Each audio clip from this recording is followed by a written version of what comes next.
ಕೊಡಗು ಜಿಲ್ಲಾ ನಿವೃತ್ತ ಪೊಲೀಸ್ ಕ್ಷೇಮಾಭಿವೃದ್ಧಿ ಸಂಘದಿಂದ ನೀಡಲಾಗ್ತಾ ಇದ್ದ ಮರಣ ನಿಧಿಯ ಮೊತ್ತ 5,000ರಿಂದ 10,000 ರೂಪಾಯಿಗೆ ಏರಿಕೆ ಮಾಡಲಾಗಿದ್ದು, ಸದಸ್ಯರು ಇದರ ಲಾಭ ಪಡೆದುಕೊಳ್ಳುವಂತೆ ಸಂಘದ ಉಪಾಧ್ಯಕ್ಷ ಚೊಕ್ಕಾಡಿ ಎನ್ ಅಪ್ಪಯ್ಯ ಮನವಿ ಮಾಡಿದ್ದಾರೆ.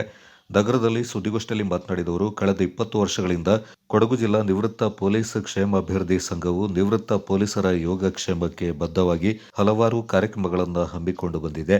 ಸದಸ್ಯರು ಮರಣ ಹೊಂದಿದಾಗ ಮೃತರ ಕುಟುಂಬಕ್ಕೆ ಸಂಘವು ಮರಣ ನಿಧಿಯ ಮೂಲಕ 5,000ರಿಂದ ಅಂತ್ಯಕ್ರಿಯೆ ಸಂದರ್ಭ ನೀಡ್ತಾ ಇದೆ. ಈಗ ಇರುವ 5,000ದ ಮೊತ್ತವನ್ನು 10,000ಕ್ಕೆ ಏರಿಕೆ ಮಾಡಲು ಸಂಘ ನಿರ್ಧಾರ ಮಾಡಿದೆ.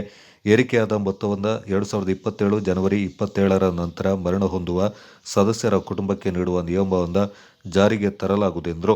ಪ್ರತಿ ವರ್ಷ ಮಾರ್ಚ್ 31ರ ಒಳಗೆ ಆರೋಗ್ಯ ಭಾಗ್ಯ ವಿಮಾ ಶುಲ್ಕವನ್ನು ಪಾವತಿಸುವ ಮೂಲಕ ಸದಸ್ಯರು ಆರೋಗ್ಯ ಸೌಲಭ್ಯಗಳನ್ನು ಪಡೆದುಕೊಳ್ಳಬೇಕೆಂದು ಚೊಕ್ಕಾಡಿ ಎನ್ ಅಪ್ಪಯ್ಯ ತಿಳಿಸಿದರು. ಮುಖ್ಯವಾಗಿ ನಾವು ಕರೆದ ಉದ್ದೇಶ ಏನಂತ ಹೇಳಿದ್ರೆ, ನಮ್ಮ ಸದಸ್ಯರು ಮರಣ ಹೊಂದಿದಾಗ ನಾವು ನಮ್ಮ ಸಂಘದ ವತಿಯಿಂದ 5,000 ರೂಪಾಯಿಗಳನ್ನು ಮರಣ ನಿಧಿ ಅಂತೇಳಿ ನಾವು ಪೇಮೆಂಟ್ ಮಾಡ್ತಾ ಇದ್ದೀವಿ. ಹಾಗೆ ನಮ್ಮ ಜಿಲ್ಲಾ CPO ಜಿಲ್ಲಾ ಪೊಲೀಸ್ ಕಚೇರಿಯಿಂದ 10,000 ರೂಪಾಯಿಯನ್ನು ಕೂಡ ಕೊಡ್ತಾ ಬರ್ತಾ ಇದೆ. ಈಗ ಕೆಲವು ನಮ್ಮ ಪೊಲೀಸ್ನವರು ಆರ್ಥಿಕ ದುಸ್ಥಿತಿಯಲ್ಲಿದ್ದಾಗ ಈ ಒಂದು ಕಾರ್ಯಕ್ಕೆ ನಾವು ಇನ್ನೂ ಹೆಚ್ಚಿನ ಮರಣ ನಿಧಿಯನ್ನು ಕೊಡಬೇಕು ಅಂತೇಳಿ ನಿರ್ಧಾರ ಮಾಡಿದ್ದೇವೆ. ಅದರ ಕಂಡೀಷನ್ಸ್ ಇದೆ. ಅದರಲ್ಲಿ ಏನು ಅಂತ ಹೇಳಿದ್ರೆ, ಪ್ರತಿಯೊಬ್ಬ ಸದಸ್ಯನು ಮತ್ತೆ ಹೊಸದಾಗಿ ಈ ಒಂದು ಮರಣ ನಿಧಿಗೆ 1,000 ರೂಪಾಯಿನ ಒಂದು ಸದಸ್ಯತ್ವವನ್ನು ಮಾಡ್ಕೋಬೇಕು. ಅವರ ಪತ್ನಿಯವರಿದ್ದಲ್ಲಿ ಅವರು ಕೂಡ 1,000 ಮಾಡಬೇಕು. ಒಟ್ಟು ಒಂದು ಕುಟುಂಬದಿಂದ 2,000 ರೂಪಾಯಿನ ಸದಸ್ಯತ್ವ ಮಾಡಿಕೊಂಡ್ರೆ ಅವರಿಗೆ ನಾವು ಇನ್ನೂ ಅಡಿಷನಲ್ 10,000 ನೀಡ್ತೇವೆ.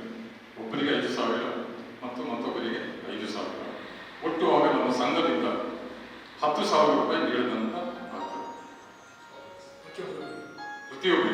ಪ್ರತಿಯೊಬ್ಬ ಸದಸ್ಯತ್ವ ಯಾರು ಮಾಡಿರ್ತಾರೆ ಅವರಿಗೆ ಇದನ್ನೇ ಅದೇ ಪತ್ನಿಯವರಿಗೆ ಇಬ್ಬರಿಗೂ ಮಾಡಿಕೊಡ್ತಾರೆ. ಈ ಒಂದು ಇದನ್ನ ನಾವು ಮುಂದಿನ ಜನವರಿ 27ರಿಂದ ಈ ಒಂದು ನಿಧಿನ ನಾವು ಕೊಡಲಿಕ್ಕೆ ಪ್ರಾರಂಭ ಮಾಡ್ತೀವಿ. ಅದರಲ್ಲಿ ಮತ್ತೊಂದು ಕಂಡೀಷನ್ ಏನಂತ ಹೇಳಿದ್ರೆ, ಪ್ರತಿ ಸದಸ್ಯ ಇವತ್ತು ಸದಸ್ಯತ್ವ ಮಾಡಿದ್ರೆ ಅವರಿಗೆ 1 ವರ್ಷದ ಬಳಿಕ ನಾವು ಆ ಒಂದು ಮರಣ ನಿಧಿನ ನಾವು ಕೊಡ್ತೇವೆ. ಅದ್ರ ಒಳಗಡೆ ಏನಾದರೂ ನಿಧನ ಹೊಂದಿದಲ್ಲಿ ನಾವು ಅದನ್ನು ಅವರಿಗೆ 1,000 ರೂಪಾಯಿ ವಾಪಸ್ ಕೊಡ್ತೀವಿ. 1,000 ರೂಪಾಯಿ ವಾಪಸ್ ಕೊಡ್ತೀವಿ. 1 ವರ್ಷ ಅದಕ್ಕೆ ಕಾಲಾವಧಿ. ಇವತ್ತೀಗ ಮಾಡ್ತಾ ಇದ್ದಾರೆ. ಫಾರ್ ಎಕ್ಸಾಂಪಲ್, ಇವತ್ತು 19/2/2026 ನಾವು ಅದು ನೆಕ್ಸ್ಟ್ ಮುಂದಿನ ಫೆಬ್ರವರಿಯಲ್ಲಿ ಅವರಿಗೆ ಇದೇ ದಿನಾಂಕದ ಒಳಗಡೆ ಅವರು ತೀರಿಕೊಂಡ್ರೆ ಅವರಿಗೆ ನಾವು 1,000 ವಾಪಸ್ ಕೊಡ್ತೇವೆ. ಅದರ ನಂತರ ನಾವು ಅವರು ತೀರಿಕೊಂಡಲ್ಲಿ 5,000 ಕೊಡ್ತೇವೆ. ಪ್ಲಸ್ 5,000 ನಮ್ಮ ಈ ಇದರಿಂದ 5,000, ನಮ್ಮ ಸಂಘದಿಂದ 5,000, ಒಟ್ಟು 10,000 ಕೊಡ್ತೀವಿ. ಸಂಘದ ಕಾರ್ಯದರ್ಶಿ ಕಾವೇರಪ್ಪ MK ಮಾತನಾಡಿ, ಸಂಘದಲ್ಲಿ 1,550 ಸದಸ್ಯರಿದ್ದು ಮರಣ ನಿಧಿಯ ಮೊತ್ತವನ್ನು 10,000ಕ್ಕೆ ಏರಿಕೆ ಮಾಡಿರುವ ಕ್ರಮವನ್ನು 900ಕ್ಕೂ ಅಧಿಕ ಸದಸ್ಯರು ಒಪ್ಪಿಕೊಂಡಿದ್ದಾರೆ ಎಂದರು.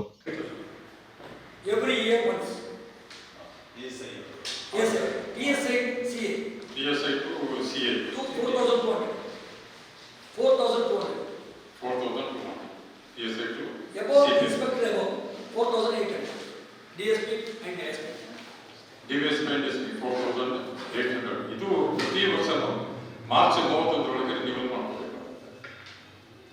3 ತಿಂಗಳು ಟೈಮ್. ಅದರ ಮೇಲೆ ಲಾಸ್ಟ್ ಹೆಚ್ಚಿನ ಸಂಪರ್ಕಕ್ಕೆ ರಿನ್ಯೂವಲ್ ಮಾಡೋಕ್ಕೆ ಕೆನರಾ ಬ್ಯಾಂಕಲ್ಲೇ ಮಾಡಬೇಕು. ಅದರದ್ದು ಒಂದು ID ನಂಬರ್ ಇದೆ. ನಮಗೆ ಬೇಕಾದ್ರೆ ನಮ್ಮ ಸಂಘದ ಆಫೀಸಿಗೆ ಬಂದು ಸಂಪರ್ಕ ಮಾಡಿದ್ರೆ ಆ ನಂಬರ್ನ ಕೊಡ್ತೇವೆ. ಇದು ರೀಫಂಡ್ ಅಲ್ಲ? ಇದು ರೀಫಂಡ್ ವರ್ಷಕ್ಕೆ 1.5 lakh minor injuries refund insurance, like insurance. ಗಂಡನಿಗಂತೆ ಇಬ್ಬರಿಗೆ ಸೇರಿ 3,000. ಅದೇ ASI TC to ASI 3,000, PSI to CP 4,200. ನಿರ್ದೇಶಕರಾದ KY ಹಮೀದ್ ಹಾಗೂ NA ಜಗದೀಶ್ ಸುದ್ದಿಗೋಷ್ಠಿಯಲ್ಲಿ ಪಾಲ್ಗೊಂಡಿದ್ದರು.